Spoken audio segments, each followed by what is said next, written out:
Xo'sh, boshlaymiz. Uzr, texnik sababga ko'ra uzilish bo'lib qoldi. Avvalo tanishib o'tamiz. Bugungi muhokamamizni akkreditatsiya bo'limini mutaxassislari, ekspertlari tomonidan o'tkaziladi. Demak, Boymatov Normurodek To'lagovich standart namuna ishlab chiqaruvchilar va malaka tekshiruv provayderlarini akkreditatsiya qilish bo'limida man Mahmud Xayrullo birgalikda bu muhokamani olib boramiz, onlayn muhokamamizni. Savolinglar bo'lsa bemalol murojaat qilsanglar bo'ladi. Umuman imkon qadar sizlarni bo'layotgan ishlar, qo'yilayotgan talablar va malakani tekshirish bo'yicha o'shalardan xabardor qilishni maqsad qilganmiz. Kimdir yechimi yo'q yo'lga tushib qolgan bo'lishi mumkin. Kimdir iloj topolmayotgan bo'lishi mumkin. O'sha masalalarni sizlar bilan birgalikda muhokama qilish uchun, ochiqlikni, shaffoflikni ta'minlash uchun bu uchrashuvni tashkil qilishni maqsad qildik. Demak, qisqacha gapirib o'tamiz. Mana shu e'lonimizda berilgan savollarga javoblar bo'yicha qisqacha taqdimot qilganmiz. Xo'sh.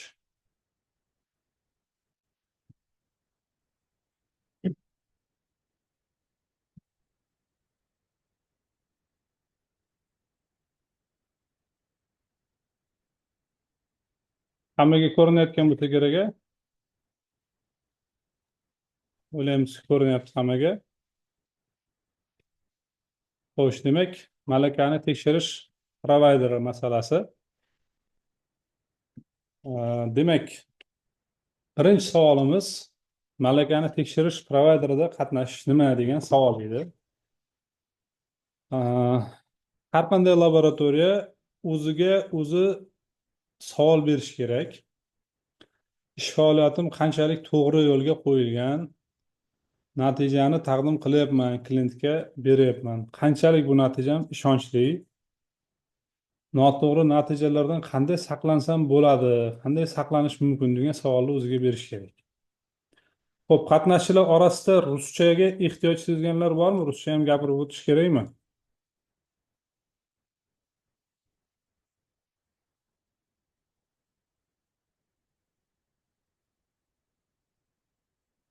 Xo'p, ovoz eshitilyapti-a?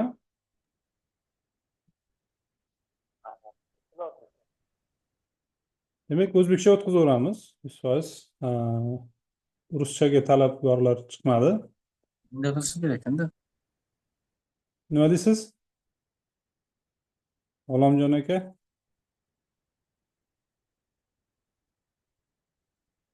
Xo'sh, demak, mana shu savollarni o'ziga berish kerak laboratoriya. Aynan mana shu savollarda juda ham muhim ahamiyatga ega bo'lgan malakani tekshirish provayderi. Ruschasiga provider проверка kvalifikatsiya, inglizchasiga Profi Science Testing Provider o'rni juda ham beqiyos, juda ham e'tibor qaratish shart. Birgina misol keltiramiz. Qo'shni Qozog'istonda 13 ta akkreditlangan provayder bor. Belarusda 10 ta akkreditlangan provayder bor. Qirg'izistonda 3 ta akkreditlangan provayder bor. Turkiyada 40 dan oshiq, Germaniyada 60 dan oshiq. Undan tashqari ular akkreditatsiyasiz ham faoliyat yuritish ommalashib ketgan. Masalan, tibbiy laboratoriyalar akkreditatsiyasiz provayder ishtirokida faoliyat yuritaveradi.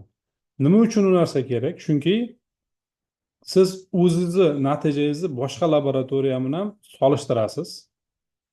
ISO 17043 standartiga ko'ra malakani tekshirishda oldindan belgilangan mezonlar asosida ish faoliyati baholanadi.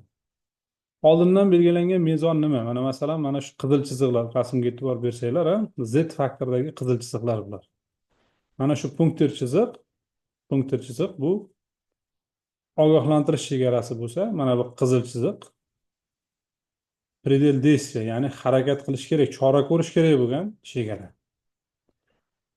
Ya'ni laboratoriya o'zini natijasi mana bu ko'kda qabul qilingan etalonga yaqin tayanch qiymat va o'zini qiymati orasidagi farqni ko'radi. Mana shuning uchun ham biz malakani tekshirishda qatnashishi muhim deb hisoblaymiz va bu narsani yo'lga qo'yish har bir laboratoriya uchun albatta ijobiy natija beradi. Xo'sh, Endi bu savollarni yechimini qilish albatta oson emas. Hali bizda nisbatan yangi faoliyat turi. Xo'p, ishonchli laboratoriya deganda nimani tushunamiz? Hozirda muvaffaqiyatni baholash tizimida malakali xodimi bo'lsa, asbob-uskunalari yetarli bo'lsa, bino va sharoitlari talablarga mos bo'lsa, tadqiqot usullari to'g'ri tanlangan bo'lsa va boshqalar bir nechta yana jihatlar e'tiborga olinsa, akkreditatsiya olib ishlash mumkin. Bu hech kimga sir emas. Ishonch uchun mana shular yetarlimi yoki yo'qmi? Masalan, bir xil namunani ikkita laboratoriya sinagan paytda ikki xil natija olish mumkin. Ana shu ikki xil natija olganda qaysi biri to'g'ri natija berayotganligiga qanday xulosa qilinadi? Va buni kim yechib beradi? Bizda hozircha bu savollarga javob yo'q. Mana tasodifiy holatga duch kelib qoldik. Davlat rahbarining yig'ilishida tizim tanqidga olindi. Albatta, majburiy sertifikatlashtirishning ulushi kattaligi va bu kamaymayotganligi aytib o'tildi. Va bu nimadan dalolat beradi? Bozor mexanizmiga, bozorni tekshirishga o'tishga bir debocha bo'ladi desak, yanglishmagan bo'lamiz. Va bu orqali nima qilishimiz kerak? Bozor mexanizmiga o'tilganda borgan sari bahsli, tortishuvli holatlar ko'payadi. Nimaga? Chunki bozordan olib tekshirilgan mahsulotni ishlab chiqaruvchi yoki yetkazib beruvchi sertifikat olganman-ku deb sertifikat olgan laboratoriyasiga borib ko'rsatadi. Ya'ni bozordan olingan mahsulot tekshirilgan xulosa bilan sertifikatdagi xulosa ikki xil bo'lsa, demak ikkita laboratoriyaning xulosa esa ikki xil degan xulosaga kelish mumkin. Mana shu ikki xillikni bartaraf etish uchun albatta kim to'g'ri ishlayotganligini aytib beradigan mexanizm joriy qilinishi kerak.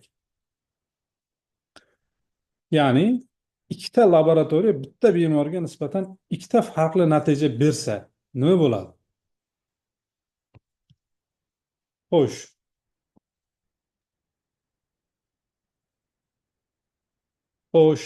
avvalo talablarni ko'rib chiqishimiz kerak. Demak, ILAC bu xalqaro tashkilot.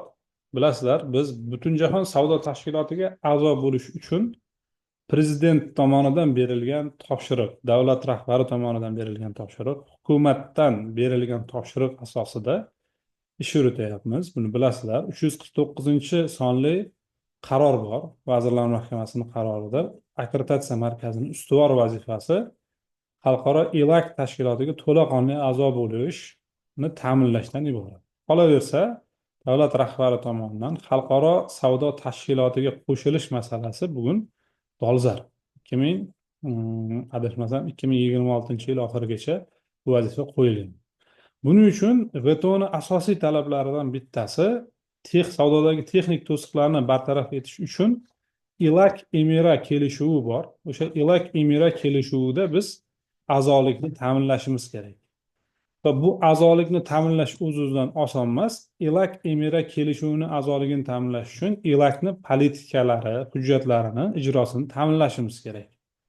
Ana shunday politikalardan bittasi ILAC P9 hujjati. Men bu sizlarga e'tiborlaringizga bu prezentatsiyani, bu taqdimotni havola qilamiz, kanalda ulashamiz, bosib bemalol tanishsanglar bo'ladi. Bu yerda qisqacha nima deyilganligi haqida gapirib o'tamiz. Demak, bu nisbatan yangi hujjat va bu yerda laboratoriyalar malakani tekshirishda qatnashishi kerakligi, laboratoriyalar bilan solishtirishda qatnashishi kerakligi to'g'risida talablar belgilangan. Butun dunyo bo'yicha talab belgilangan bo'lgani uchun umumiy tusga ega, umumiy xarakterga ega bo'lgan hujjat. Buni nisbatan konkretlashtirish uchun, oydinlashtirish uchun, muayyan holatlarga aniqlik kiritish uchun bizda ikkita hujjat ishlab chiqilgan. Bittasi O'zAK P10, aynan mana shu politikani amalga oshirish bo'yicha O'zbekistonning tajribasi. Demak, mana bu yerda ozgina xato ketgan tarjimada solishtirish deb tarjima qilyapmiz. E'tibor berasizlar. Va ikkinchisi instruksiyamiz. Qanday qilib rejalashtiramiz bir yilda qancha solishtirish o'tkazishimiz kerak, qancha malakani tekshirish provayderidagi dasturlarda qatnashishimiz kerak, batafsil talab bu instruksiyada berilgan. Demak, asli kelib chiqayotgan talab bu, undan keyingi talab bu va undan keyingi talab esa mana bu instruksiya. Xo'sh, bu instruksiyani bizni saytimizda tanishsanglar bo'ladi. Demak, bu saytimizdagi instruksiyada asosiy jadval bor. O'sha jadvalda bir yilda akkreditatsiya olgunga qadar va akkreditatsiya olgandan keyin akkreditatsiya sikli tamom bo'lgunga qadar necha marta malakani tekshirishda va qancha laboratoriyaga solishtirishda qatnashish kerakligi aytib o'tilgan. Malakani tekshirishga to'xtaladigan bo'lsak, malakani tekshirish butun sikl davomida 10 martagacha muvaffaqiyatli qatnashish talab qilinadi. Laboratoriyalararo solishtirishda esa 100% qamrash talab etiladi. Endi katta akkreditatsiya sohasini hajmi katta bo'lgan holatlar bo'lsa, masalan, juda ham ko'p metodi bor, 4000 ta, 2000 ta metodi bor laboratoriyalar mavjud. Ana o'shanaqa holatlar uchun uni qilish imkonsiz bo'ladi. Ya'ni har birini metodlar bo'yicha, o'sha pozitsiyalar bo'yicha ko'rish imkonsiz bo'ladi. Ana o'shanaqa holatlar uchun, uni soddalashtirish uchun bizda aynan выборочный, ya'ni tanlanma asosida malakani tekshirishda qatnashib, o'zini kompetensiyasini namoyish etish yoki laboratoriyalararo solishtirishda qatnashib, o'zini kompetensiyasini namoyish etishga imkon beriladi. Bu qanday bo'ladi? Demak, akkreditatsiya sohasini 6-ustuni bor. Ya'ni mana bu forma akkreditatsiya sohasida berilgan. 6-ustunda bilasizlar, Y kod va SL kod bor sinov laboratoriyalari uchun. KL kod bor kalibrlash laboratoriyalari uchun. TL ya'ni kod bor bu tibbiy laboratoriyalar uchun. Mana shu yerda hammasi aytilgan. Inspeksiya organlari uchun 4-ustunda berilgan. Mana shu kodlarni sonidan kelib chiqib rejalashtirsa bo'ladi. 4000 ta metodi bor laboratoriyada 500 ta kod bo'lishi mumkin. 100 ta metodi bor laboratoriyada olaylik 20 ta kod bo'lishi mumkin. O'ylaymanki tushunarli. Agar mabodo yana ham aniqlik kiritish kerak bo'lsa, istalgan akkreditatsiya sohasini milliy akkreditatsiya tizimi reyestridan ochamiz.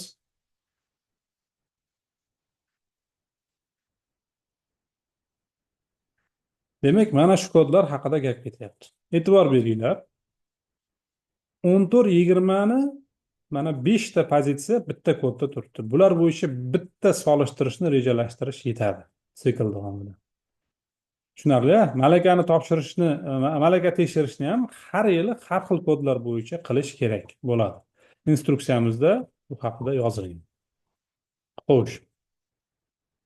Qisqacha shu, demak, laboratoriyalar bunga rioya qilish kerak. Talab bizni o'ylab topgan talabimiz emas, ELAC Emirani talabi.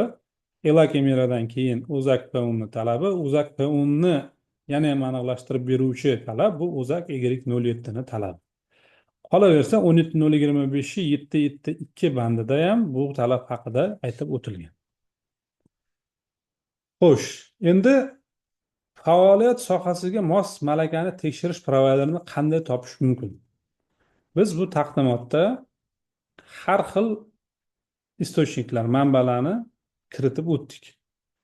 O'zbekiston akkreditatsiya markazida akkreditatsiya qilingan provayderlar uchun bu havola. Buni kirishinglar mumkin. Demak, O'zbekistonda halicha 2 ta provayder akkreditatsiyadan o'tgan. Bittasi metrologiya sohasida Milliy metrologiya instituti, bittasi qurilish sohasida Texnik me'yorlash va standartlashtirish instituti. Texnik qo'mitaning vakolatli provayderlari, ya'ni texnik qo'mita ularga vakolat bergan, eshitdim. Nimaga bu narsa vakolat berish taomili bizda yo'lga qo'yilgan? Demak, bu narsaga qisqacha aniqlik berib o'tishga harakat qilamiz. 17.043 standarti xalqaro standart, bu biz uchun nisbatan yangi standart. U balandroq talablarni belgilaydi biznikilar uchun. Unga darhol chiqish bizda provayderlikni tashkil etishga qodir bo'lgan nima deydi, potensial laboratoriyalar uchun yoki boshqa organlar uchun qiyinlik qilishi mumkin. Lekin ungacha bo'lgan bitta qadamni yo'lga qo'yish maqsadida vakolatli provayder bo'lish faoliyati mana shu institut yo'lga qo'yilgan. Ya'ni bu narsani ko'rsanglar bo'ladi silka orqali. Mana shu bugungi kunda O'zbekistonda 4 ta vakolatli provayder bor. Ularni malakani tekshiruv provayderligi sohasi bor. Qarab tanishsanglar bo'ladi. Har birini texnik qo'mita vakolati bilan tasdiqlab bergan o'zining yig'ilishida. Chet davlatlarda ham akkreditatsiyadan o'tgan malakani tekshirish provayderlari to'g'risida ma'lumot bor. Masalan, Qozog'istonnikini mana malakani tekshirish provayderini tanlaymiz. Provayder kvalifikatsiyadir. Bu poisk qilamiz, ya'ni qidirish bosamiz. Demak, mana ko'rdinglar, 14 ta ekan, 14 ta malakani tekshirish provayderi bor. Bularni ham oblastga kirgan holatda provayderlikda qatnashishinglar mumkin. Xo'sh, Belarus Respublikasiniki, Turkiyaniki. Shuningdek, xalqaro va hududiy tashkilotlar bor. Masalan, GOST ishlab chiqaradigan MGS bor. MGS dasturi bor. Har yili u dastur e'lon qiladi, malakani tekshirish dasturlari. O'sha malakani tekshirish dasturlarida, masalan, mana bu 25-yildagi deb bo'lsanglar, 25-yilgi malakani tekshirish dasturi. Shu yerda o'zingizga kerak bo'lgan mahsulotni aniqlayotgan pokazatelingizni, ko'rsatkichni yoki namunani otini kiritish orqali siz bu provayderni topsangiz bo'ladi. Tekin emas albatta. Chunki malakani tekshirish, tashkil qilish, o'zingizlar bilasizlar, namunani tayyorlash, uni yetkazib berish, uni natijalarini qayta ishlash, hisob-kitob qilishlar bilan o'ziga xos mablag' talab qiladigan faoliyat hisoblanadi. Xo'sh, yana bir manbani aytib o'tsak bo'ladi. Bu Osiyo Tinch okeani APACni bazasi. Biz uchun garchi ingliz tili unchalik tanish ulgurmagan bo'lsak-da, o'ylaymizki, yosh avlod ingliz tiliga ancha ko'nikuvchan bo'lib qoldi va bu malakani tekshirish provayderlari bilan ham qiziqsa bo'ladi. Hozir ochiq qadar Yevropani malakani tekshiruvchi provayderlar bazasi bor. Bu международный baza deydi o'zlari. Ya'ni EPTES bu Germaniyaning fizika texnika institutiniki. Demak, mana shu yerda 7995 ta e'lon qilingan turlar bo'yicha qidiruv qilsangiz bo'ladi. Davlatdan kelib chiqib, mahsulot sohasidan kelib chiqib, mahsulotni guruhidan kelib chiqib qidirsangiz bo'ladi. Akkreditatsiya qilingan, akkreditatsiya qilinmagan va hokazo. Demak, bu juda ham katta baza. Bugungi kundagi aktual turlar. Ya'ni bu provayderlar soni bo'yicha emas, aynan o'tkazilayotgan turlar bo'yicha ma'lumot. Bulardan pulli bo'lishi mumkin. Demak, sizlarga o'zimiz uchun eng ommabop hisoblangan istochniklar, yaqinroq nisbatan davlatlarni, bazalarni havola qildik. Bu malakani tekshirish provayderini qanday topish mumkinligiga savoliga javob berish maqsadida.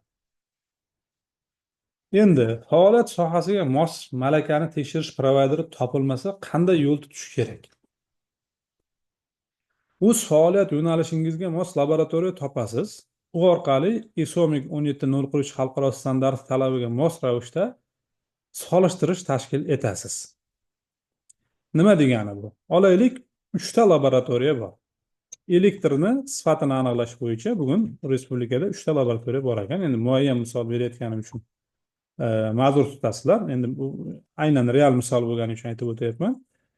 Mana shu laboratoriyalar o'zaro kelishgan holatda solishtirish tashkil etishyapti.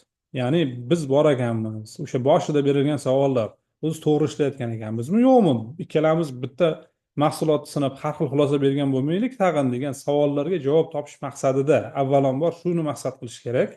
Xalqaro talab yoki o'zaki talabini keyinroqqa qo'ysanglar ham bo'ladi, chunki birinchi maqsad sizlarda to'g'ri ishlash bo'ladi. Ana o'sha savoldan kelib chiqadigan bo'lsanglar, demak, o'zaro solishtirish tashkil qilinishi kerak. O'sha o'zaro solishtirishi natijasini 17043 standartiga asosan ishlab turib, hisobot shakllantirilsa va o'sha hisobot texnik qo'mitada ko'rib chiqish uchun u akkreditatsiyaga markaziga taqdim etilsa, siz texnik qo'mitada ko'rib chiqqan natijalarga asosan texnik qo'mitani vakolatiga ega bo'lishingiz mumkin. Bugungi kunda talab yuqori emas. Eng asosiy talablarga rioya qilinsa, 17043 standartidagi eng asosiy talablarga rioya qilinsa, bugungi kunda o'tish davrida bunday holatdagi provayderlar uchun ishlashiga imkon beriladi. Xo'sh. malakani tekshirish dasturini amalga oshirish bosqichlari haqida gaplashsak, umuman qanaqa qilib malakani tekshirish dasturi amalga oshiriladi? Provayder va qatnashchi bo'ladi unda. Provayder malakani tekshirish dasturini tayyorlaydi va e'lon qiladi o'zini saytida. Men mana bunaqa malakani tekshirishni o'tkazaman deydi. Qatnashchi unda ro'yxatdan o'tadi. Keyin malakani tekshirish provayder namunalarni tayyorlaydi. Bir xil, ya'ni bir jinsli va stabil namunalar, barqaror namunalar kerak. Nima uchun? Magazindan sotib olingan mahsulot bo'lmaydi. Qurilish laboratoriyasi bozordan armatura sotib olsa nima uchun bo'lmaydi? Oziq-ovqat laboratoriyasi bozordan makaron sotib olsa nima uchun bo'lmaydi? Chunki ular ko'rilayotgan ko'rsatkichlarga qarab, показательlarga qarab, hamma qismi bir xil bo'lmasligi mumkin. Vaqt o'tishi bilan o'zgaruvchan bo'lishi mumkin. Agar shunday bo'ladigan bo'lsa, solishtirishni tashkil qilganimizda hammaga har xil namuna borib qolish riski, xavfi bor. Bu solishtirishni obyektiv bo'lmay qolishiga olib keladi. Shuning uchun provayder mas'uliyatida namunalarni bir jinsli va barqaror qilib tayyorlab olish mas'uliyati bor. Mas'uliyatida shu narsa bor.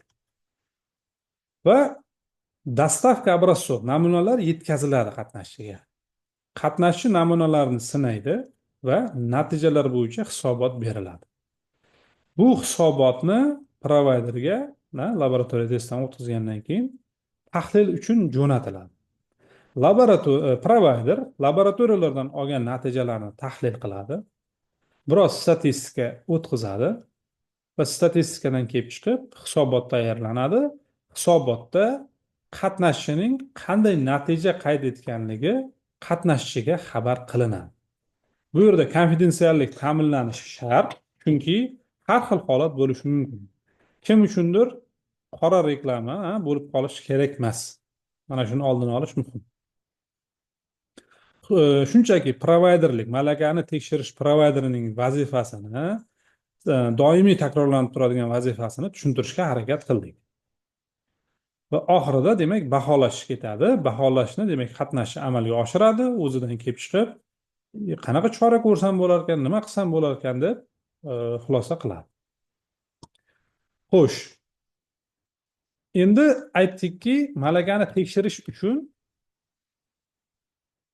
o'zingiz boshqa o'zizga mos bo'lgan laboratoriyani topib, solishtirish o'tkazing dedik. Solishtirishni o'tkazganingizdan keyin siz bizga texnik qo'mitada ma'ruza qildingiz, o'zingiz ishingizni himoya qildingiz, sizga vakolat berildi. Bu vakolatli bo'lish sizga nima beradi umuman? Kelgusida akkreditatsiya olish nima beradi? Hech qiziqib ko'rganmisizlar? Sizlarning sohada eng zo'r laboratoriya kim O'zbekistonda?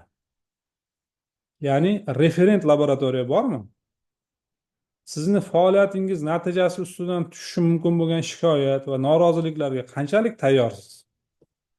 Bugun biz bilamiz, asosiy sinovlar majburiy sertifikatlashtirish faoliyatini doirasida bo'lgani uchun bizning mijozlarimizga laboratoriya natijasidan ko'ra sertifikatni tezroq olish muhimroq bo'lgan jarayondamiz. Mana shu bosqichdamiz. Ammo bugungi rivojlanish bosqichidan kelib chiqib, mijozlar ham anoyi emas, iste'molchilar ham sekin o'sish bor ularda. Ulardan ham shikoyat kelib tushishiga tayyormisiz degan savol.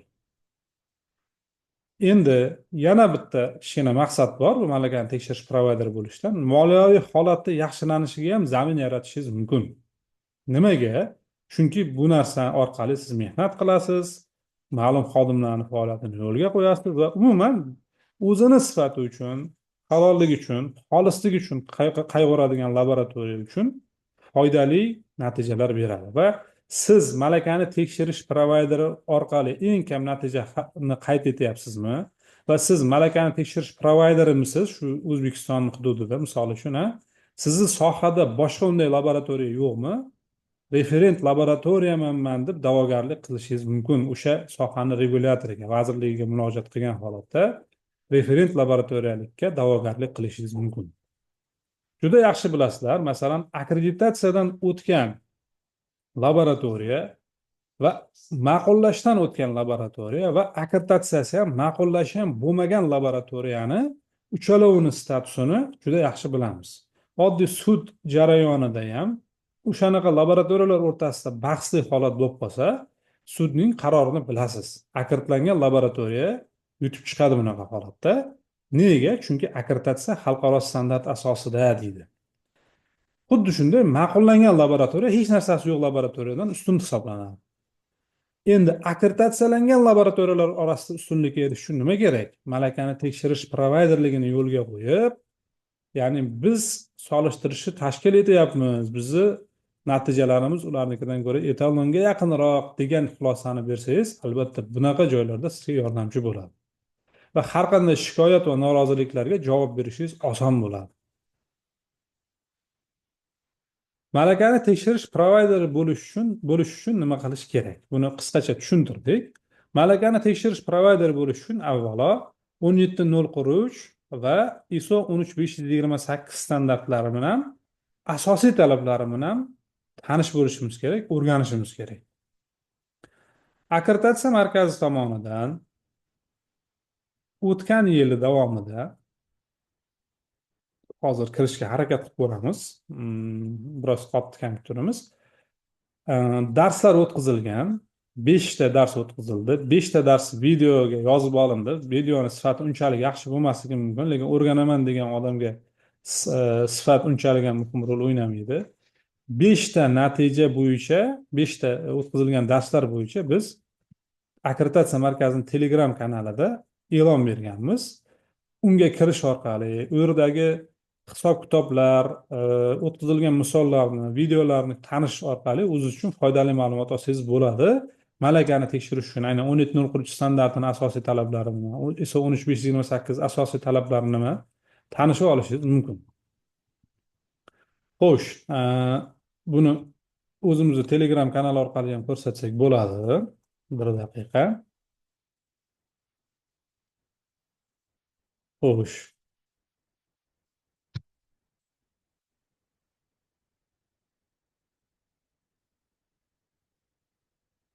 Xo'sh. Demak, mana xabari bo'lmaganlar uchun ham diqqat e'lon berilgan 3-avgust 23-yildagi xabarlarga kirsanglar, videolar va materiallarga havolalar berilgan. Bosasizlar, videolar, materiallari chiqib ko'rib tanishsanglar bo'ladi. Demak, darslar o'tkazilgan, tushuntirishlar berilgan, rashyotlar, mana bir xillikni baholashda qanaqa rashyotlar qilinadi, ular berilgan.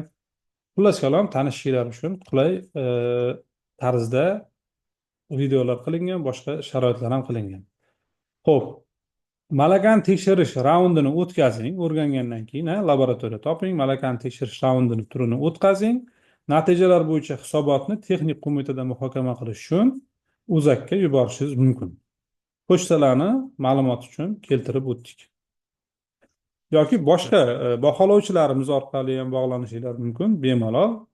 Provayderning ko'payishidan, O'zbekistonda faoliyat yuritishidan, laboratoriyalarning xolis ishlashiga yordam berishidan manfaatdormiz. Xo'sh. Endi malakani tekshirishda statistik ishlar bor, bosh og'riqlari ko'p, osonlashtirilgan avtomatik dasturlarni topish mumkinmi degan savolni qo'ydik. Bu yerda alohida aytib o'tish kerak. Mana 3 ta Excel hisoboti turibdi hozir. Mana shu 3 ta Excel hisoboti biz tomonidan ishlab chiqilmagan bu. Stuttgart universitetida Mixail Koch degan olim tomonidan ishlab chiqilgan. Namunalari bir xilligini baholash bo'yicha. Demak, birinchi hisobotimiz.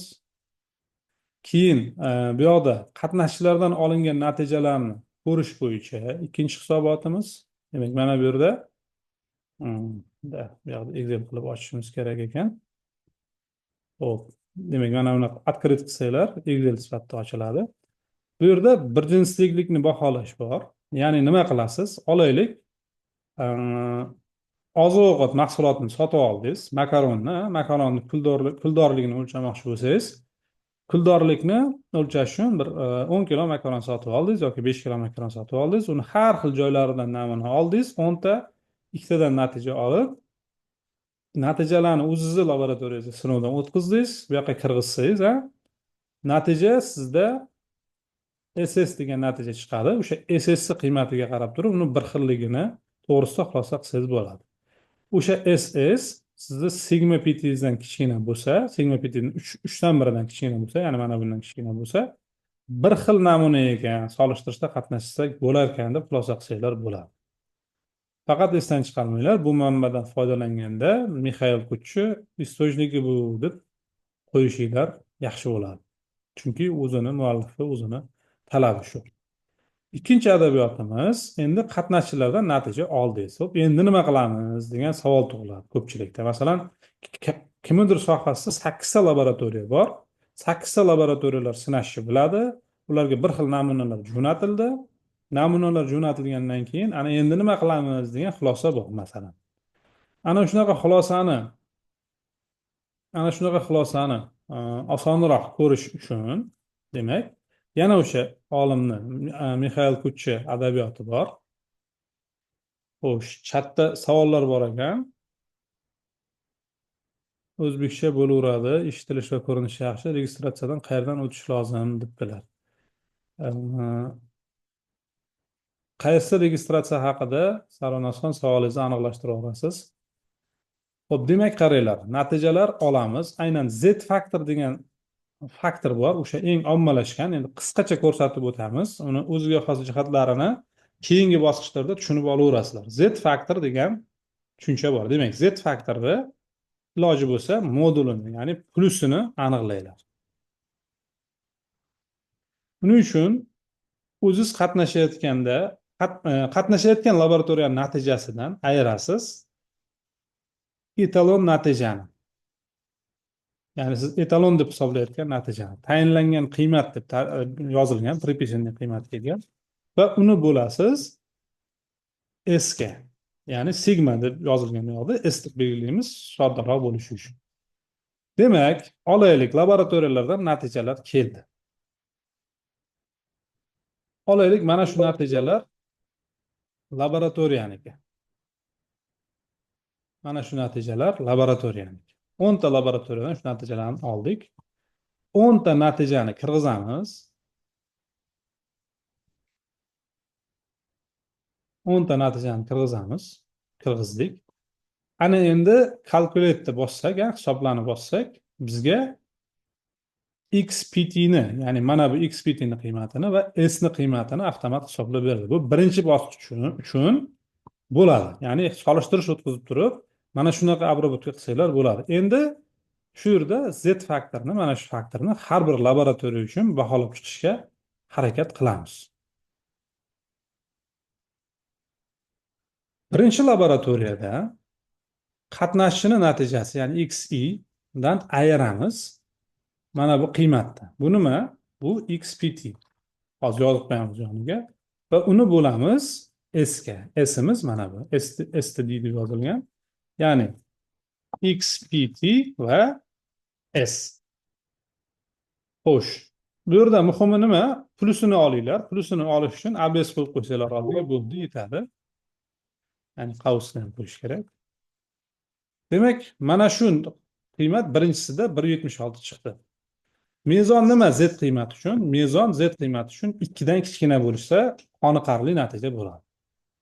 Har bir laboratoriyaning natijasi bo'yicha Z qiymatini hisoblash mumkin.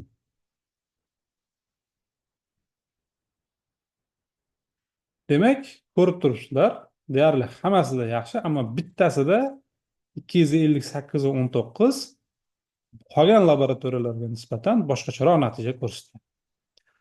Ya'ni bu holatda uni natijasi shubhali bo'ladi. Nimaga? Chunki 2 dan katta. Bu yerda Z kriteriyani interpretatsiyasi, ya'ni talqin qilish qanday bo'ladi? 0 dan 2 gacha qoniqarli, 2 dan 3 gacha shubhali, 3 dan katta bo'lsa, uni natijasi qoniqarsiz bo'ladi va o'sha laboratoriya o'ziga savol berish kerak. Olaylik, 354 degan natija bersa bitta laboratoriya. Buni endi qaytadan hisoblaymiz. Demak, uni Z faktorini ko'ryapsizlar, 671 chiqyapti. Demak, o'tmadi, qolganlari o'tdi, lekin bu o'tmadi. Nimaga? Chunki qolganlarga nisbatan boshqacha bo'lib turibdi. Bu misol qachonki sizda etalon mavjud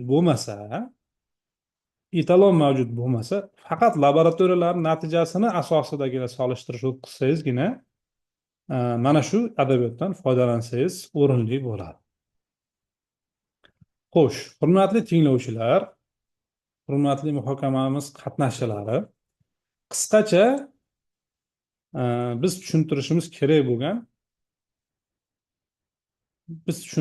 kerak bo'lgan, ma'lumotlar shu edi. Ikkinchi slaydga qaytishimizni so'rabdilar. Sarvinoz ikkinchi slaydimizda, demak, qayerda ro'yxatdan o'tishimiz kerak debdilar. Shu slayddamidi?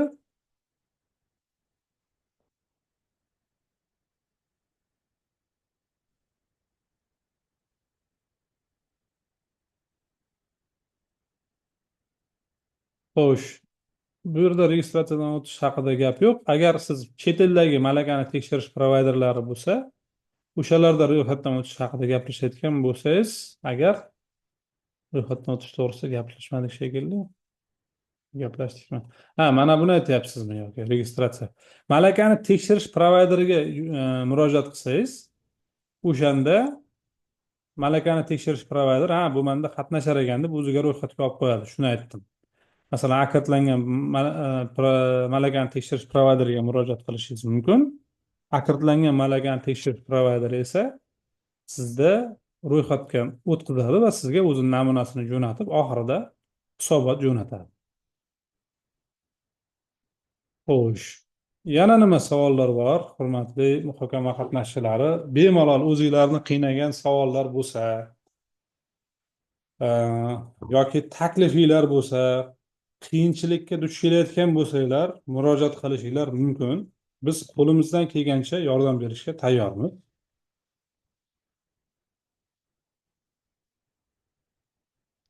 Assalomu alaykum. Va alaykum assalom. Rahmat kattakon, ma'mulaga ancha zo'r tushunarli bo'ldi. Bir narsa aniqlashtirib olmoqchi edim. Hozir malaka tekshiruvida faqat provayderdan foydalanamiz, laboratoriyalar aro taqqoslashda provayder shart emas, to'g'rimi? Shart emas. Alisher aka, savol uchun kattakon rahmat. Shart emas, lekin bu degani ikkita laboratoriya o'zaro kelishuv asosida nima deydi, namunalar emas, hujjatlar harakatlanadi deydi-yu, odamlar emas, hujjatlar harakatlanadi bo'lmasligi kerak. Oxirigacha solishtirish o'tkazilishi kerak. Birlamchi yozuvlar bilan xolislikni ta'minlagan holatda bizni siyosat hujjatlarimizda yozilgan, sinovni o'tkazgan xodim emas, boshqa xodim yoki mustaqil laboratoriya natijalarini обработка qilsa, maqsadga muvofiq bo'ladi. Bo'lmasa, xolislik shubha ostida qolib ketadi. Laboratoriya solishtirishda provayder shart emas. No, provayder orqali qilsa yaxshiroq, demak. Albatta. Laboratoriyada. Albatta. Lekin malaka Provayder tekshiruvida orqali provayder bo'lishi shart, ha? provayder 10 talik laboratoriya tekshiruvda provayder bo'lishi shart. Uni mana hujjatimizni ochib ko'ramiz hozir.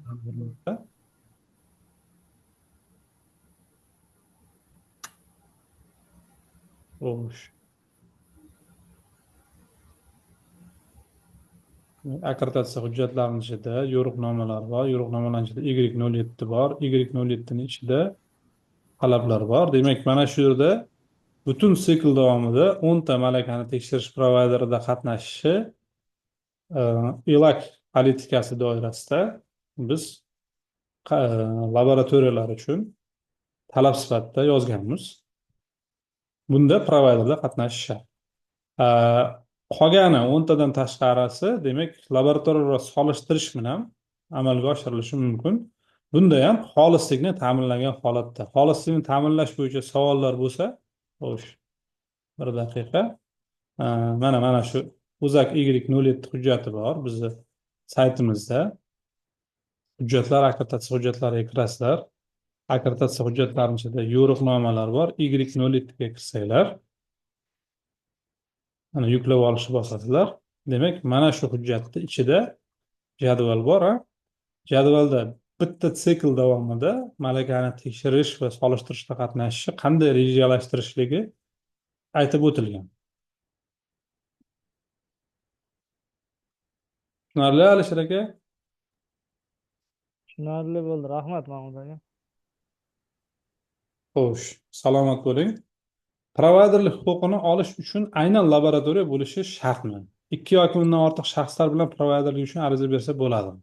Xo'p, provayderlik uchun laboratoriya bo'lish shart emas. Aynan qiziqish bildirganlar bironta laboratoriyaga murojaat qilgan holatda a, bir jinsilik sinovlarini o'tkazish savol ostida qoladida bu yerda. Qanday qilib turib bir jinsiylikka ishonch hosil qildingiz degan savol bor, a? Shunaqa savollarga javob berish kerak. Qanday qilib barqarorligiga xulosa qildingiz degan savol bor. Mana shunaqa savollarni, demak, biz javobiga ehtiyoj sezamiz. Mana shu javoblarni olish uchun biz boshqa laboratoriyaga majbur bo'lishimiz mumkin murojaat qilishga. Agar siz subpodryad qilsangiz bo'laveradi bemalol. Akkreditованный laboratoriya bo'lishingiz shart emas, lekin subpodryad qilganingizda kompetensiyasi bo'lishi kerak va akkreditованный bo'lishi kerak. Sizni o'zingiz mustaqil provayder bo'lishingiz mumkin. Siz laboratoriya bo'lishingiz shart emas. Yuridik shaxs sifatida provayder bo'lishingiz mumkin. Ikki yoki undan ortiq shaxs albatta birlashib, nima deydi, bironta bir biznes shirkati ochib, o'sha shirkatni doirasida provayderlik bilan shug'ullanish yo'lga qo'yishi maqsadga muvofiq. Xo'sh, yana kimda qanday savol bor? Balkim. Assalomu alaykum, Mahmudjon, yaxshimisiz? Assalomu alaykum, G'ulomjon aka, yaxshimisiz? Yo'q, men Anvar akangizman, nimadan, Uskaram Andijondan. Endi yozuv chiqdi, Anvar aka, yaxshi. G'ulomjonni nimasidan kelyaptik? Nima, mana malakani provayderlar masalasida savol bor edi-da, Mahmud. O'zbekistonda hozirgi kunda masalan, biz hozir tekshirib chiqdik. Bizni oblast bo'yicha provayder yo'q-da yana. Xatlarini ham oldik hozir. Ikkitasi to'g'ri kelmaydi ekan, uchtasi nima bo'lmadi, ma'qullanganlar ichida ham yo'q-da. Shu bo'yicha hozir 10 ta shart deyilyapti. Chet elda qildirish, o'tgan safar ham gaplashgandik siz bilan shu masalada qimmat tushib ketyapti. Shu bo'yicha hozir nima qilsak bo'ladi? Majbur hozir inspeksionlik bo'yicha ham shu bo'yicha nomuvofiqlik yozib ketishganda xatlarni oldik, O'zbekistonda umuman отказ berishyapti hammasi hozircha. Tushunarli. Anvar aka, savol uchun rahmat. Bizni ILAK P9 ga murojaat qiladigan bo'lsak, ILAK P9 hujjati bor.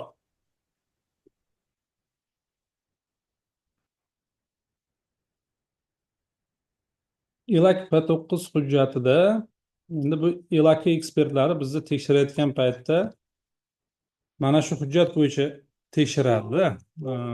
Buni hisobga olish kerak. Ya'ni bu hujjatda aytganki, agar muvofiqlikni baholash obyekti asoslab bersa provayder yo'qligini degan, bu o'tkazmasligi mumkin, PTda qatnashmasligi mumkin. Lekin ekonomik jihatdan, iqtisodiy jihatdan sabab, afsuski bu sabab hisoblanmaydi deb aytgan.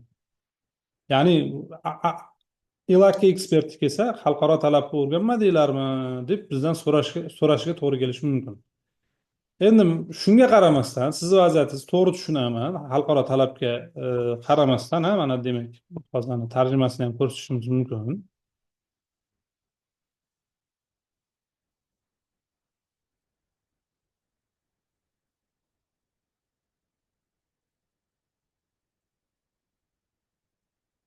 Shuni e'tirof etish kerakki, sinov yoki o'lchovning texnik xususiyatlari PT sxemalarining yo'qligi, sektorda mavjud muvofiqlikni baholash organlarining kam soni va boshqalar tufayli PTda ishtirok etish qiyin bo'lishi mumkin. Bu sohalarda boshqa chora-tadbirning maqsadga muvofiqligi muhim ahamiyatga ega deb yozgan. Xo'sh, ekonomikal degan so'zni olmadikmi? Hozir bir daqiqa. Originalda bormi? Xo'sh, russkiy.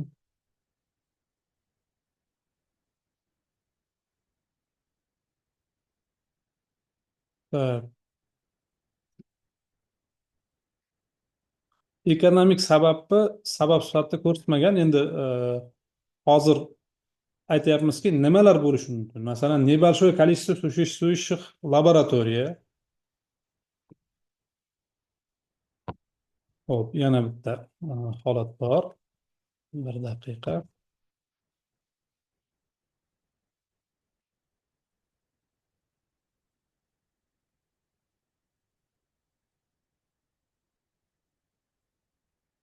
Hop, Anvar aka, mayli, bu narsalar bo'ladi. Hop, sizda nima sinov bor?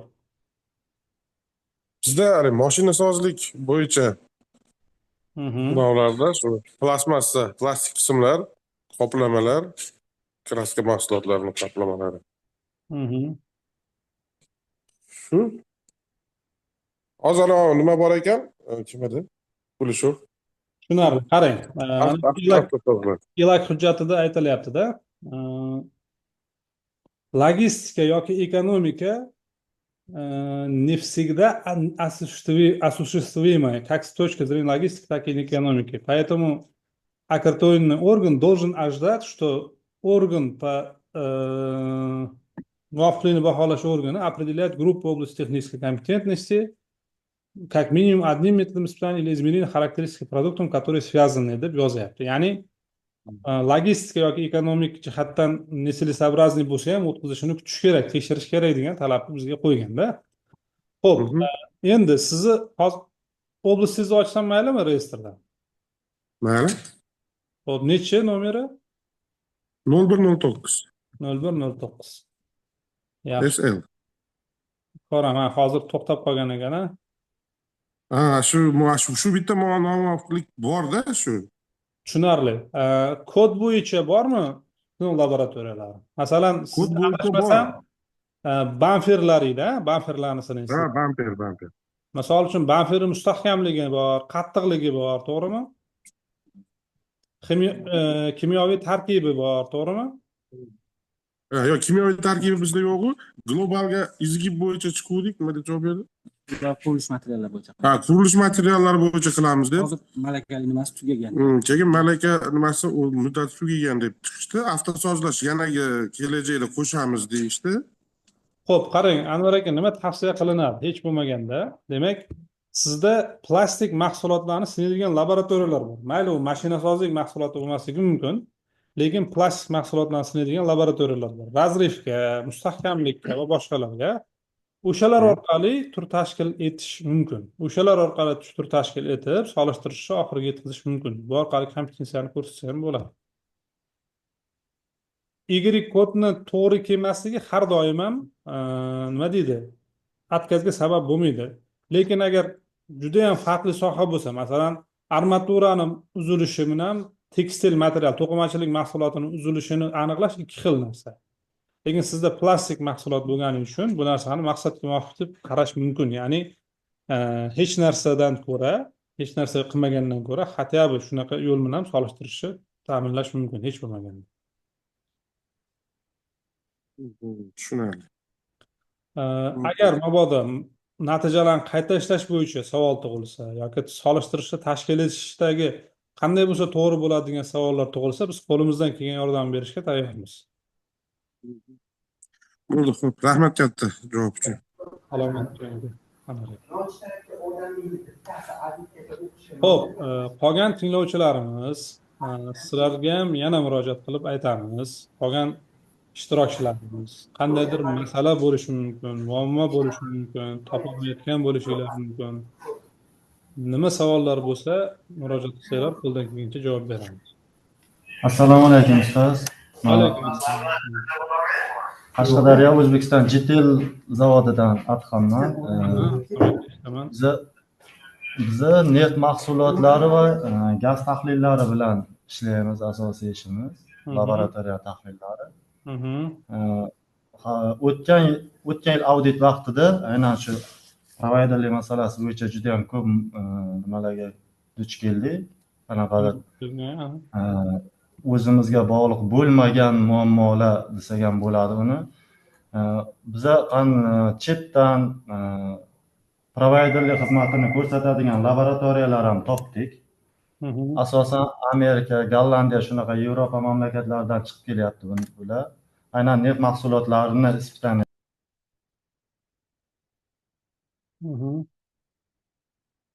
Eshitilmay qoldi, Adham aka, mikrofoningiz o'chib qoldi. hozir o'sha chetdagi laboratoriyalar bilan shartnoma qilish bosqichigacha ham yetib keldik biza. Faqat bizaga logistika masalalari yechim topilmay qoldi. Ya'ni u laboratoriya bizaga mahsulotni berib yuborishi, namunani yoki biz analiz qiladigan mahsulotni biza tanlaydigan bo'lsak, bizadan ularga berib yuborilishi, xullas yonuvchi va portlovchi mahsulotlarni tashish masalalari hal bo'lmay qoldi. Masalan, biza gaz tahlillari bo'yicha provayderlik xizmatidan foydalanadigan bo'lsak, biza gaz konteynerlarga siqilgan yuqori bosim ostidagi gaz konteynerlarini yoki qabul qilishimiz kerak yoki ularga yuborishimiz kerak bo'lardi. Siz oblastda boshqa показательlar yo'qmi? Savolni tugatib oling mayli. Lekin shu masala yechimini topolmaganligi uchun bu ishimiz oxirgi provayder bilan bo'ladigan ishimiz oxiriga yetmagan bizani. Tushunarli. Xo'p, demak, akkreditatsiya doirangizdagi usullar soni 31 ta ekan. Shunday. Kodlar har xil ekan, 041, 1420, 1402. Sizda imkoniyat bor, Adham aka. BNPZ bor, FNPZ bor, to'g'rimi? Bundan tashqari boshqa neft mahsulotlarini sinaydigan laboratoriyalar bor. Mana bunaqa kod bilan faoliyat yuritadigan laboratoriyalar ko'p sizda. Boyagi Qaramkodagi imkoniyatdan ko'ra ham sizda imkoniyat ko'proq. Qolaversa, sizlarda zavod laboratoriyalarida sifatni ta'minlash birinchi o'rindagi masala bo'lgani uchun sizlar malakani tekshirish testlarini tashkil qilishinglar, o'zaro tashkil qilishinglar maqsadga muvofiq bo'ladi. O'shaning uchun albatta chet elda qatnashishingiz shart emas. Logistikada muammo bo'lgan bo'lishi mumkin. Hozir sanksiyali davlatlar bilan ishlayapmiz. Har xil muammolarga duch kelayotganini ko'ryapmiz laboratoriyalarda. Aytmoqchi bo'layotganimiz, o'zaro tashkil qilib turib, ham malakani tekshirish provayderi bo'lishinglar mumkin. Yana bitta masala, endi qiziqqandirsiz, adashmasam menga ham aloqaga chiqdingiz, o'sha Rossiyada yoki o'sha Qozog'istonda ham bor provayderlar. Aynan Amerikada bo'lsa, muammo bo'lgan bo'lsa agar demoqchiman. Mahmud aka, biza Qozog'iston bilan shartnoma qilib qo'ygan o'sha muammo yana shu Indira Qozog'istondagi umumiy laboratoriyalar hammasiga chiqdik, Rossiyaga chiqdik. Rossiyada ko'pincha GOST bilan ishlaydigan nimalar chiqyapti, laboratoriyalar. Masala emas, muammo emas. Siz ISN bilan sinab berasiz, u GOST bilan sinaydi, ikkalovini solishtirish yaxshi natija olish mumkin. Показатель mos bo'lsa, ko'rsatkich mos bo'lsa bo'ldi. Hozir mahsulot mos bo'lsa. Yana hozir kichikroq savol paydo bo'lib qoldi, uzr ustoz.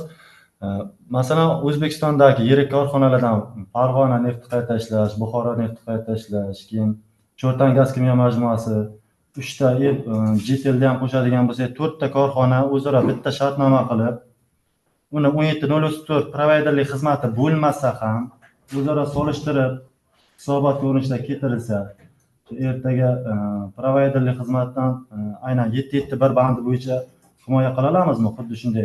7.2 bo'yicha himoya qilasiz. Qachonki mahsulotingiz bir xil, bir jinsli bo'lsa, barqaror bo'lsa va solishtirish natijalari 17.043 va 13.28 ga ko'ra qayta ishlangan bo'lsa, hech qanaqa savol bo'lishi mumkin emas. Aytdiga, uni aynan shunga targ'ib qilyapmiz. Ya'ni bizda uni texnik qo'mitada himoya qilsangiz, u keyin butun sikl davomida doimiy ravishda faoliyat yuritishingiz mumkin. Bunga agar qiziqib ketadigan bo'lsangiz, akkreditatsiya olishingiz mumkin. Ya'ni o'sha savol, ya'ni aytdik-ku, sizni sohada referent laboratoriya kim o'zi? Sizni sizdan tushadigan shikoyatga qanday javob bermoqsiz? Shunaqa savollarga javob berish uchun ham provayder bo'lsangiz zarar qilmaydi. Shunga targ'ibimiz shunga. Targ'ibotimiz shunga. Ya'ni provayderlik O'zbekistonda rivojlantirish maqsadimiz shu. Tushundim, Mahmud aka, rahmat kattagan. Xo'p, salomat bo'ling. Xo'sh, yana qolganlarda savol bormi? Provayder bo'lmoqchidirsizlar, topolmayotgandirsizlar yoki provayderlikda qatnashib yaxshi natija ololmagandirsizlar. provayderlikka guvohnoma necha yilga beriladi Mahmud aka? Xo'p, vakolat olganinglarda, hozir mana ko'rsatdik sayt orqali. Vakolat olganinglarda, demak, vakolatli provayderlarni ko'rsataman, qaranglar. Biz haqimizda degan bo'limga kirasizlar. Biz haqimizda texnik qo'mitalar bor. O'sha yerda malakani tekshiruv provayderlari va standart namunalarni ishlab chiqaruvchilar bor. Shu yerda vakolatli provayderlar bor. Bularga mana bu texnik qo'mitani mana bayonnomasiga ko'ra muddatlar beriladi. Mana masalan, muddatlar 6 oygacha, keyin cho'zib ham berilgan joylari bor. Cho'zmasdan turib, demak 6 oydan 9 oygacha, 1 yil uzog'i berilishi mumkin. Bu vakolatli bo'lish. Akkreditatsiya guvohnomasi esa 5 yil, bizada sikl 5 yil. Har yili o'sha inspeksion kontrol, har yil emas, o'sha belgilangan davriyada. Odatda 1 yilda bir marta to'g'ri keladi bizda. Akkreditatsiyadan o'tsangiz, o'sha xuddi sinov laboratoriyasiga o'xshagan munosabat bilan davriy tekshiruv o'tadi. Vakolat olsangiz, vakolat uzog'i 1 yilgacha berilishi mumkin. Demak, biz sinov laboratoriyasi qaysi texnik qo'mitaga tegishliligimizni bilgan holda o'sha texnik qo'mitaga chiqib, bizda o'sha sohada vakolatli provayder bo'lmoqchimiz degan masalani ko'tarsak, keyin bular qandaydir shu yig'ilish qilib, bayonnoma qilib, bizlarni vakolatli qilib saylash huquqiga ega, to'g'rimi? O'sha texnik qo'mita. Yo'q, texnik qo'mita aynan akkreditatsiya markazini qoshida malakani tekshirish va standart namunalar ishlab chiqarish faoliyatiga doir masalalar bo'yicha texnik qo'mita bor. Mana shu texnik qo'mita, mana shu texnik qo'mita vakolat beradi bugungi kunda. Mana shu vakolat asosida ishlaysizlar. Endi bu bizni qarorimiz emas, mana shu texnik qo'mitadagilarni yig'ilib qaror qabul qilganida, bu aslida sinov bo'yicha laboratoriyalardan chiqqan, ajralib chiqqan texnik qo'mita sanaladi. Bu texnik qo'mitada mana shu sohani tushunadiganlar o'tiradi. Mana shular orqali siz doklad qilsangiz, mana shu yerga kirasiz, sizni laboratoriya nomi bu yoqqa yoziladi. Keyin siz vakolat olib faoliyat yuritishingiz mumkin, xudo xohlasa. Demak, bitta texnik qo'mita bor, o'sha sizlarda. O'shanga murojaat qilish kerak. Shunday. Kechirasiz, yana bitta qo'shimcha bor edi, hurmatli hamkasblar. Mana GTL zavodi, Buxoro neftni qayta ishlash zavodi, Farg'ona neftni qayta ishlash zavodi yoki umuman shu sohaga aloqador bitta tashabbuskor chiqdi. Shu o'zini tashabbusi bilan bir jinsli va barqaror namunani 5-6 ta laboratoriyaga tarqatdi, natijalarni qayta ishladi va laboratoriyalarning imkoniyatlariga baho berdi va texnik qo'mitada himoya qildi. Shu o'tkazilgan tur natijalari ham bizni instruksiyadagi talab qilingan 10 tani bittasi bo'la oladi.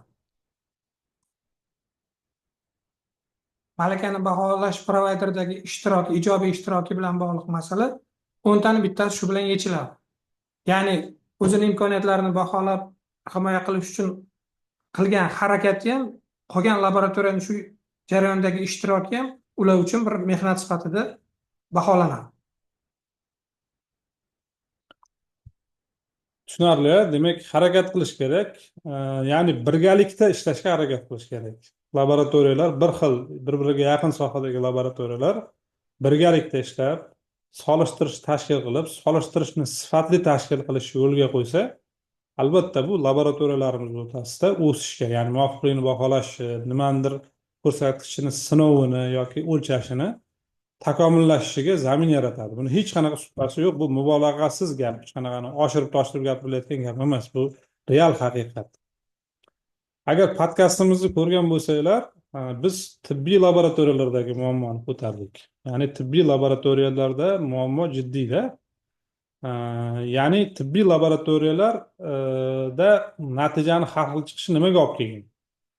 Oddiy ALT testi, bioximik analizlardagi 3 ta laboratoriya 3 xil natija bergan. Eng yomoni tashxis har xil qo'yiladi bu natijalarga qarab. Va buni oqibatini o'zingizlar bilasizlar nima bo'lishini. Gemoglobin, oddiy qondagi gemoglobinni har xil aniqlash masalasi ko'tarildi o'sha kuni. Bizda o'sha nimani ko'rsanglar bo'ladi. Xuddi shunday sizlarda oranglarda bo'lmasligini qanday ta'minlasa bo'ladi? Faqatgina laboratoriyalar solishtirishni sifatli amalga oshirish orqali qilsa bo'ladi. Boshqacha yo'li yo'q.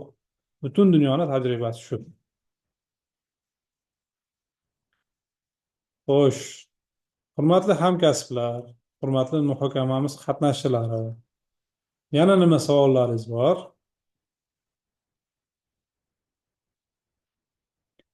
Agar savollaringiz bo'lmasa, bir soat atrofida sizlar bilan suhbatimiz davom etibdi. Savollaringiz bo'lmasa, qiziqish bildirganinglar uchun, e'tibor bildirganinglar uchun, berganinglar uchun katta rahmat. Biz har doim ochiqmiz savolga. Murojaat qilishinglar mumkin. Muhokama uchun guruhlarimiz bor, akkreditatsiya markazi va pochtamizni ko'rsatdik. Materiallarni nasib etsa Telegram kanalimizga joylaymiz.